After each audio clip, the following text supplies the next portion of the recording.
And all America has done is produce bubbles. So we have a bubble in real estate, bubble in stocks, bubble in bonds. Everybody's happy. They think they're getting rich today. And I've never seen it so frightening. So this is going to be the biggest bubble in world history that's going to bust. I think America's going into the next depression. We're at war with Russia.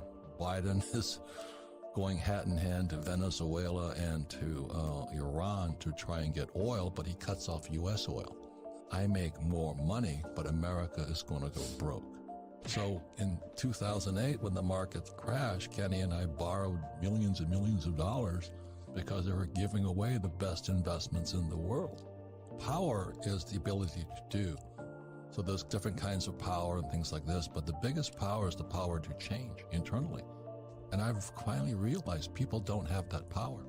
They're going to keep going down the suicide cliff no matter what. What's going on in the world today? I think you'd better step up your education, because I think we're in serious financial trouble right now. We're in serious, the repo market collapsed again, which it did in 2008. And everybody, I meet people and say, well, I'm just going to get into real estate. I'm going, now? Where were you 10 years ago when everything was moving up at high rates of speed? We had dinner a couple of nights ago. This person says, yeah, I'm going to get a real estate license. I said, now? I'm going, where the heck are these people? The Fed's going to raise rates. We're at war with Russia.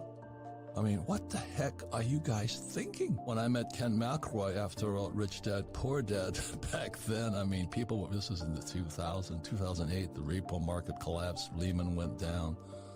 I'm on CNN telling Wolf Blitzer Lehman's going down because I study all this stuff. And I meet Kenny and people are flipping houses. So I meet Kenny and he tells me he's a real estate guy. I say, yeah, you're probably a flipper.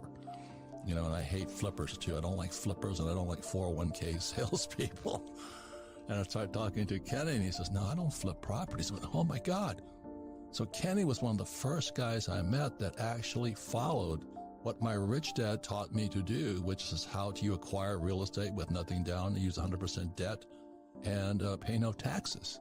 So with that, Kenny and I have made freaking multi-millions of dollars. We're billions of dollars in debt, but debt makes people with financial education rich.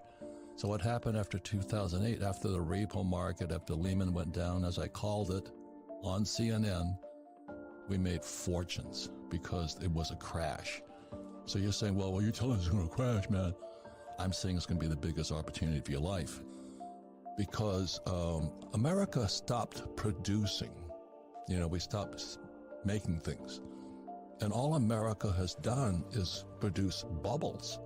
So we have a bubble in real estate, bubble in stocks, bubble in bonds.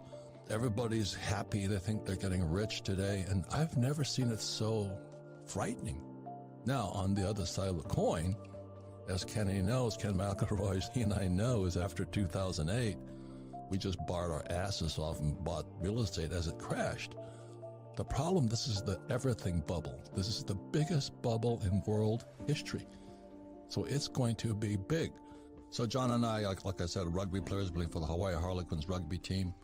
And I'm talking to him and he's telling me about all the rich people we knew in Hawaii who were going broke. I'm going, you got to tell that story. Because as I said, in 1974 was the first 401k. It was called ERISA, Employee Retirement Income Security Act. And I was still in the Marine Corps, and I was flying out of Hawaii, and I went to listen to these pitches on how to sell a 401k, and I said, these guys are lying. Because the advantage I had is I had a rich dad and I had a poor dad. And my poor dad was the village idiot. He was a PhD, which stands for Poor, Helpless, and Desperate. He ran the school system for the state of Hawaii, and he thought the 401k was wonderful. I'm going, you got to be kidding me. And my rich dad was my best friend's father. He goes, oh my God, boy, talk about a license to steal money from stupid people called employees. So I came from a different, so this is 74, I'm still in the Marine Corps. And the first thing my rich dad said to me, if you're going to be a rich man, you better learn two things right now. Be an entrepreneur, but he says you've got to learn how to sell. And secondly, you've got to know real estate. Because real estate is debt and taxes. And that's, what do you mean debt and taxes?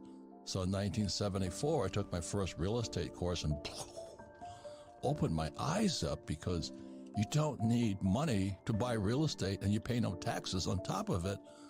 Just before I get out of the Marine Corps, I get a job with Xerox, learn how to sell. So I got sales, and then I understood real estate. So why am I a rich man today? Because I took 2 courses, learn how to sell and learn about real estate. And my poor dad, the PhD, says, go back to school, get your MBA and get your PhD. I'm going, then I'd wind up like you. A poor, highly educated man with a 401k. Because we were the first generation with a 401k. The 401k came in, I think, 1974. And we're going, oh, Jesus is going to save us. They're going to give us a pension. But in my opinion, it was one of the biggest screw jobs ever, because you're putting people who know nothing about investing, and they're now counting on Wall Street to keep them alive into their late years. So here's this book. It's written by Ted Siddell, and he makes his fortune suing pension funds. We're going to a depression, possibly a depression. And as John talks about it, people have no money.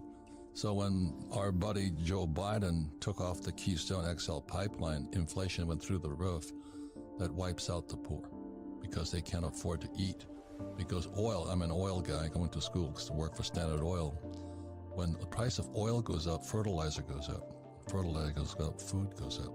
So if you have a 401k, like I'd say, drop back and punt on first down. You know what I mean? Because we're not going to tell you what to do, but maybe you'll find out why you should make changes. Because the good news is that's when you get really rich. That's like if Neiman Marcus was having a sale on Louis Vuitton, every consumer would be lined up there. But I was talking to this woman the other night. She says, oh, I finally got it. I'm going to get my real estate license and start flipping real estate. And I said, this is not the time. Oh, no, I'm going to quit my job. I'm going, you got to be kidding me. But that's how stupid people are. So this is going to be the biggest bubble in world history that's going to bust. I think America's going into the next depression. We're at war with Russia. Biden is going hat in hand to Venezuela and to Iran to try and get oil, but he cuts off U.S. oil. Now, that's good news for me because I sell oil. We had Mike Maselli here this weekend, and oil went from $30 a barrel to $130 a barrel. I make more money, but America is going to go broke. So in 2008, when the market crashed, Kenny and I borrowed millions and millions of dollars because they were giving away the best investments in the world. And it's going to come again, but this time I think it's going to be more pain than last time. And it's really interesting because being an entrepreneur, one of the first things my rich dad taught me is, if you're going to be an entrepreneur, the purpose of a business is to buy real estate. And people go, what? No, it's supposed to... No, you buy real estate with it. And the average person has never heard that. And I use debt and I pay no taxes. And then what most people don't know is that in 1971 is that Nixon took the dollar off the gold standard. So the dollar became debt. They could print it. And they had to raise taxes to collect the money back. And again, the problem is power is the ability to change. And that's really the sad part. It's like we had Dr. Nicole, she can tell them about diet and exercise, but people don't have the discipline to change. This weekend, I was really, really kind of disturbed by a couple of people who've been with me for years. They haven't done anything different with me. For 17 years, they do the same old thing. They cannot change, but they're smart people.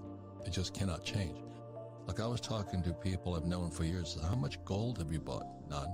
How much silver you bought? None. How much real estate have you done? But we read your book. Yeah. And I go nuts. That means there's something really effed up inside of you. You have a definite block to be poor.